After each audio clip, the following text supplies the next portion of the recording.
श्रीराम समर्थ. सद्गुरू श्री ब्रह्मचैतन्य गोंदवलेकर महाराज यांचं प्रवचन 29 ऑगस्ट. धर्म म्हणजे नीती आणि अध्यात्म यांचा संयोग. द्वैत आणि अद्वैत ही काय भानगड आहे?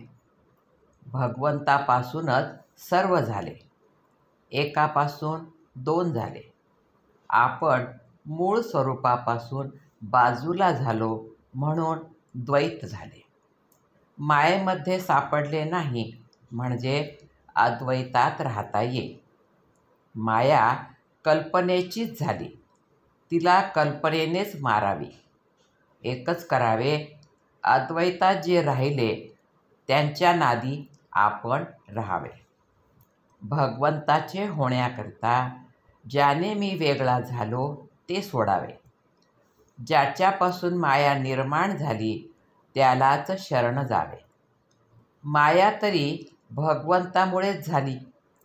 जो भगवंताचा होतो त्याला माया नाही बाधत.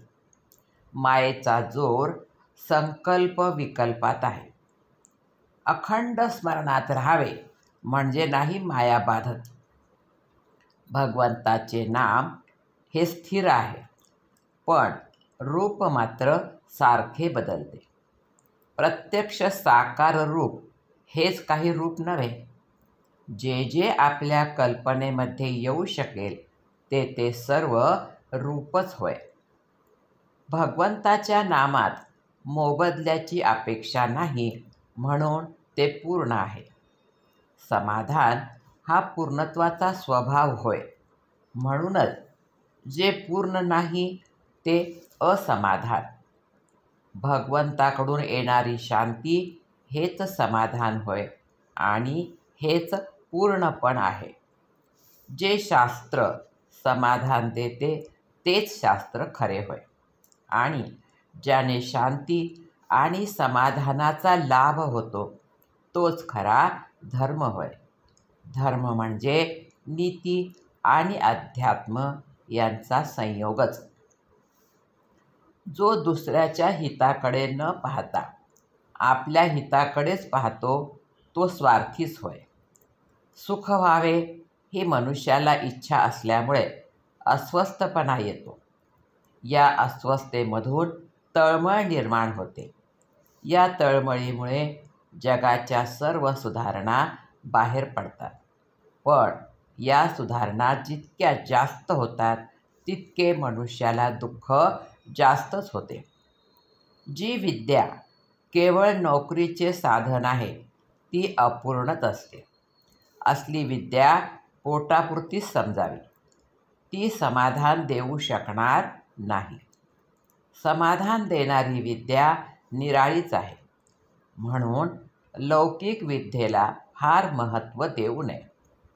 एखादे वेळी आपल्याला असा संशय येतो की जगात कुठे सुख समाधान आणि आनंद आहे का? पण तो संशय बरोबर नाही.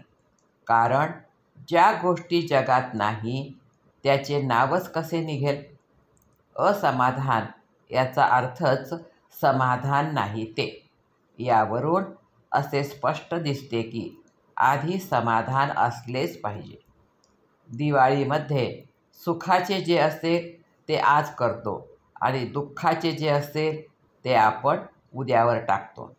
याचा अर्थ असा की आपली काळजी नाहीशी झालेली नसूनही आपण आजचा दिवस चांगला म्हणजे काळजीविरहित घालवितो.